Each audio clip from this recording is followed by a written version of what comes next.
week is rolling along. I'm Carl Azus, welcoming you to Wednesday's edition of CNN Student News.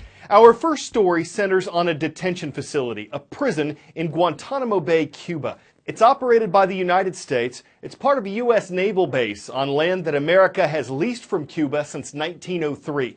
To start, we're covering the plan. Yesterday, President Obama called for the detention facility at Guantanamo to be closed. The U.S. government has identified 13 potential places where officials could transfer the remaining prisoners. There are about 91 of them there. But no specific location was proposed.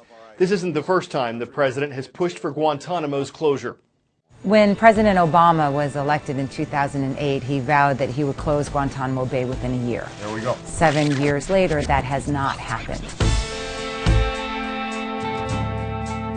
Well, let's start from the beginning. The Guantanamo facility is rented from the Cubans and was normally used as sort of a naval and Coast Guard base for the United States. When we went to war against Afghanistan in 2002, soldiers were picking up what were called men who were unlawful combatants, who were picked up on the battlefield. And they were sent to Guantanamo in sort of a hastily arranged agreement so that they might be processed while there. Well, they weren't processed, they stayed there. Over the course of the War on Terror, close to 1,000 men have been detained at Guantanamo Bay. Now the debate. The Obama administration says closing the detention center and transferring the enemy combatants held there would save the U.S. tens of millions of dollars per year. There have been accusations that some of the prisoners at Gitmo have been tortured or mistreated, that the facility itself is a dangerous symbol being used abroad to recruit terrorists. And President Obama says keeping the facility open is contrary to American values. But the administration says it needs congressional approval to shut it down. And Republicans and some Democrats have said they're concerned that moving the prisoners to U.S. soil would threaten national security. House Speaker Paul Ryan says moving suspected terrorists to the U.S. is illegal. And American intelligence suspects that dozens of the men who've already been transferred out of Guantanamo have returned to terrorism. Next, to India. Almost 80% of people there are Hindu. And the controversial caste system used to determine the advantages and disadvantages that different castes or classes would have. That was abolished 67 years ago. And India has implemented programs to give those once considered members of lower castes advantages in getting jobs and admissions. But it's a relatively well-off group that recently protested, blocking highways, burning buildings, and looting. They say reverse discrimination has put them at a disadvantage. And though they reached an agreement with the government that ended the protests after 16 people died, the demonstrations disrupted a water station that supplied part of New Delhi. We're at one of 150 water tanker filling stations in New Delhi. Since the crisis began, they've been operating all day. Every 5 to 7 minutes or so, a water tanker truck like this one has been arriving. They've been filling it up and going to neighborhoods nearby in the northwest of Delhi. This one is headed to a colony round the corner, and we're going to go along and see what happens.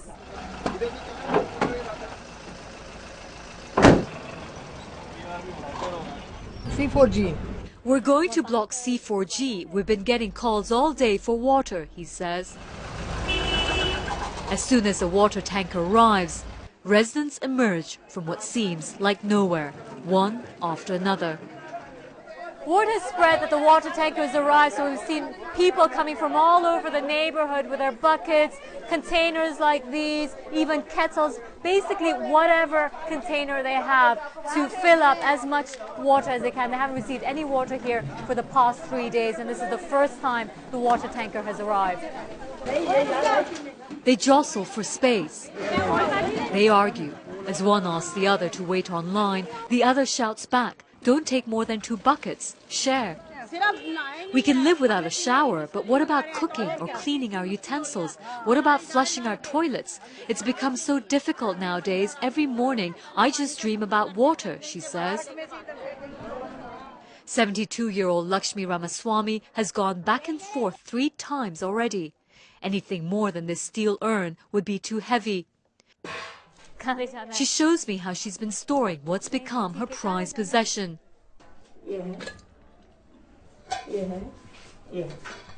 So she's been carrying water in these small vessels because she's unable to carry the big buckets.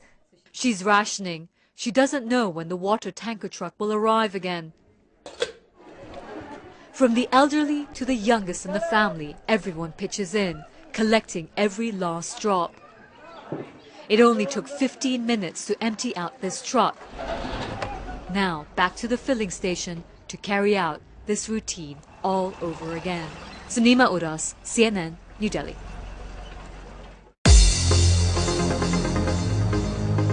Our source for Roll Call Schools, each day's transcript page at cnnstudentnews.com. Youngcheon High School knows this. We found their request on yesterday's transcript. Hello to everyone in Youngcheon, South Korea. Jumping over to Wood River Junction, a village in Rhode Island. It's great to see the Chargers of Cherahoe High School. And from Burlington, Kansas, we've got the Wildcats. Burlington High School rounds out our roll. Okay, space travel. It's not for everyone, but for those who want a taste of it, yet don't see themselves working for NASA, a private space flight may be on the horizon. No engineering degree necessary. The downsides, it's dangerous, at least at this point. You wouldn't have much time before coming back down to Earth, and you'll need an extra $250,000 floating around. Richard Branson's Virgin Galactic wants to be the world's first commercial space line. That is, the first company to take regular people into space on a regular basis. And this is the spaceship they say could do it. Spaceship Two Serial 2 was constructed here in the Mojave Desert in this secretive hangar. We're really looking forward to getting it into the air where it belongs and then eventually into space. Head back and we're accelerating. Dave McKay is Virgin Galactic's chief pilot. He's been training inside of the simulator hundreds of times, waiting for a real spacecraft to fly again. After rollout, we expect in the next couple of months to be in flight test. Of course, that's hugely significant. That's because Virgin Galactic has not had a vehicle since a tragic accident in 2014 left its spaceship in pieces and killed one test pilot. We're going to learn from what went wrong.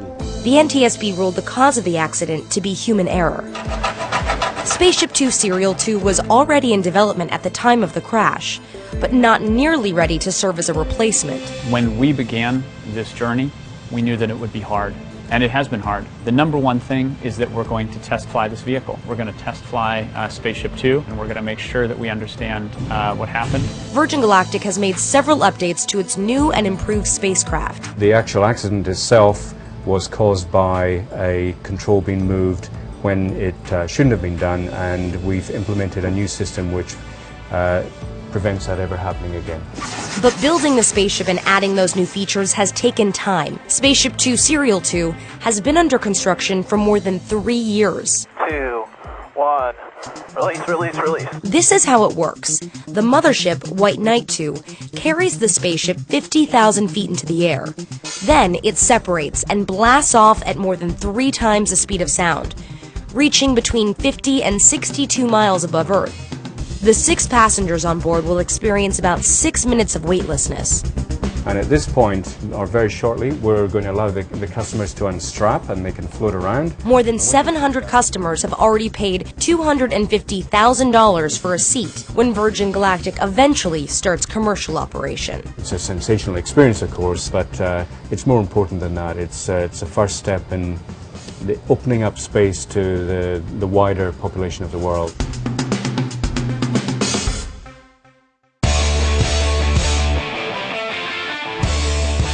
That last report wasn't to say that only private astronauts would get to have fun in space. Aboard the International Space Station, well, this happened. Astronaut Scott Kelly, who's spending almost a year in orbit, recently received a care package from his twin brother back on Earth. It contained a gorilla costume. So why not? This isn't the first time an ape has spent time in space, but it probably is the first time that one chased other astronauts around. NASA, the National Aeronautics and Simian Administration. They're simian to have a really good time up there. People say spaceflight can be pretty hairy. At least they found a spacesuit that, if not breathable, is still pretty appealing. I'm Carl Azuz, and NASA all the time we have for CNN Student News.